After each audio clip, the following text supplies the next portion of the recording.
Nifty अब 45,200 के पार शानदार मूव। और सुबह से मेटल्स में शानदार तेज़ी रही है। हिंडाल्को अब इस समय डे हाई पर और अच्छे मूव्स आपको टाटा स्टील और बाकी के काउंटर्स में भी दिख रहे हैं। लेकिन जिस स्टॉक ने कमान संभाली है आज सेकंड हाफ में वो है रिलायंस। एक बार जरा रिलायंस का फिर से इंटरडे चार्ट लेकर आइए।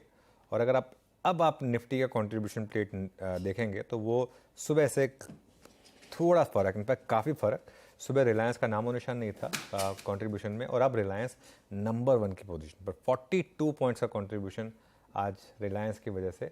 और HDFC ट्विंस ने करीब 50 पॉइंट कंट्रीब्यूट किए हैं। Gaba sir, good afternoon. बताइए आपकी इस समय की ट्रेड क्या होगी? Good afternoon to you. इस समय मुझे पसंद है वो है बजाज फाइनेंस। अच्छी जगह पे ट्रेड कर रहा है, सेटअप अच्छा है, पोजीशनिंग भी अच्छी है। ट्रेड कर रहा है 7264, स्टॉप होगा 7210 का।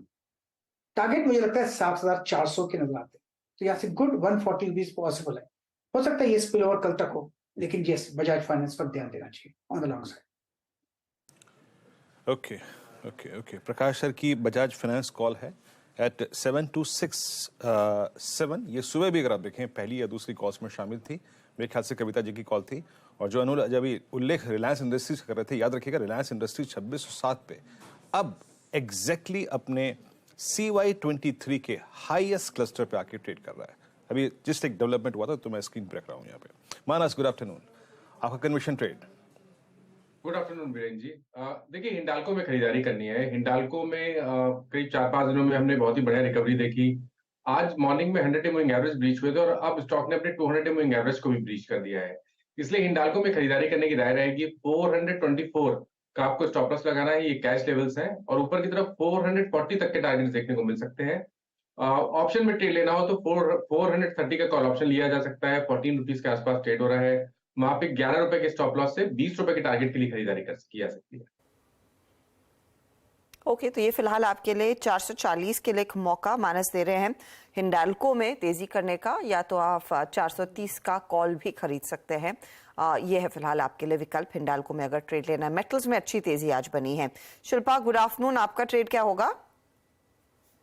Good afternoon Harshada ji and everyone. मेरा अभी के लिए बाय रहेगा कोरोमंडल में। कोरोमंडल में भी अगर हम देखेंगे तो अच्छी तेजी है, आज अच्छा खासा हुआ है, एडिशन हुआ है और ये 950 के जोन्स पे इसका अच्छा खासा सपोर्ट है।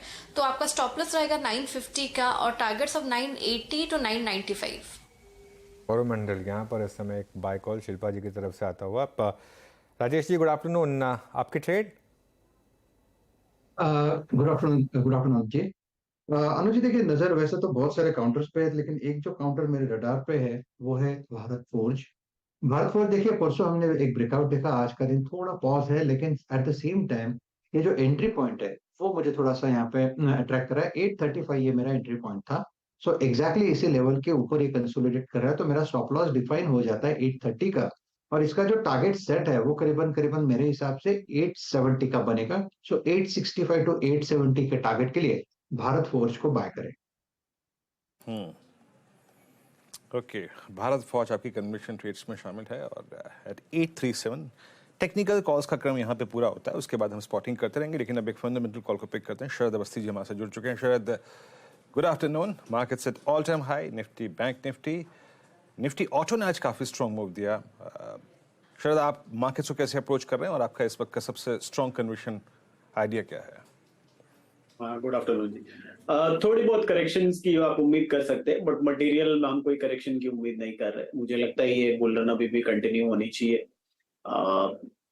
कंजर्वेटिवली भी चले तो निफ्टी में मेरे हिसाब से पीक आउट होने के पहले शायद मिनिमम 3-4 हजार पॉइंट की और तेजी आपको मिलनी चाहिए।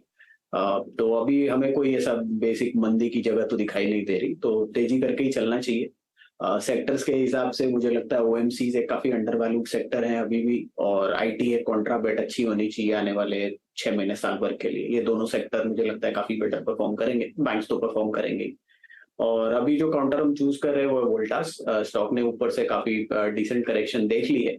कंपनी ज्यादातर हम जनरली उसको एयर कंडीशनिंग कंपनी की तरफ से ही देखते हैं, बट ब्रॉडली कंपनी ने जो पिछले कुछ सालों में डाइवर्सिफाई किया है रेफ्रिजरेटर्स में, वॉशिंग मशीन्स में, वोल्टास बेको वाले टाई अप के मदद से।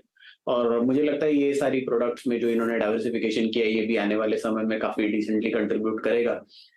दोनों चीजों में, चाहे रूम एयर कंडीशनर्स हो, चाहे कंज्यूमर ड्यूरेबल्स हो, दोनों में कंपनी लोकलाइजेशन पे ज्यादा फोकस कर रही है, इंपोर्ट डिपेंडेंस को लगातार कम करने की कोशिश कर रही है, जिसका फायदा मिलना चाहिए। और जैसे जैसे ये प्रोडक्ट पेनिट्रेशन बढ़ता है रूम एयर कंडीशनर्स में भी और बाकी कंज्यूमर ड्यूरेबल प्रोडक्ट्स में भी, मुझे लगता है वोल्टास एक काफी डिसेंट पोजीशन में होनी चाहिए अगले 2-2.5 साल एटलीस्ट। 450-500 करोड़ का एक कैपेक्स भी कर रहे हैं, जो ग्रेजुअली अगले 2-2.5 साल में विजिबल होना चाहिए नंबर्स पे, उसका भी इफेक्ट। और जो अभी रिसेंटली इन्होंने कैपेक्स वगैरह किया है, नए प्रोडक्ट्स वगैरह लॉन्च किए, उसका भी फायदा होना चाहिए। डिस्ट्रीब्यूशन नेटवर्क को भी एनहांस कर रहे हैं। तो हमें लगता है अगले 2 साल में ग्रोथ काफी रोबस्ट रहनी चाहिए, 15 से 20% टॉप लाइन ग्रोथ रहनी चाहिए। बॉटम लाइन में ग्रोथ और ज्यादा रोबस्ट रहनी चाहिए, क्योंकि पिछले साल कुछ वन ऑफ थे जिस वजह से बॉटम लाइन काफी सबड्यूड दिख रही है। तो हमें लगता है आने वाले समय में 2 साल, 1.5 से 2 साल में आसानी से कंपनी 28 से 29-30 रुपए के आसपास की ईपीएस रिपोर्ट करेगी। और जैसे जैसे ये consumer durable business take off करता है और रूम एयर कंडीशनर्स और कूलर्स वाले बिजनेस में भी अच्छी खासी ट्रैक्शन आती है, प्लस इंडस्ट्रियल कूलिंग में भी, रेफ्रिजरेशन में भी, तो सेगमेंट सारे अट्रैक्टिव है। तो मुझे लगता है ये काफी डिसेंट ग्रोथ आनी चाहिए ओवर पीरियड ऑफ टाइम में, बढ़िया कॉन्ट्राबेट हो सकती है। तो 40 का मल्टीपल आसानी से मिलना चाहिए। तो 1200 रुपए के लक्ष्य के हिसाब से वोल्टास। ओके, तो ये फिलहाल आपके लिए एक ट्रेड वोल्टास में तेजी का इस समय बन रहा है जो शरद ने दिया। अब तक जो ट्रेड्स आए हैं वो सभी तेजी के हैं और रफली अलग अलग सेक्टर से उभर कर आ रहे हैं। अच्छा, एक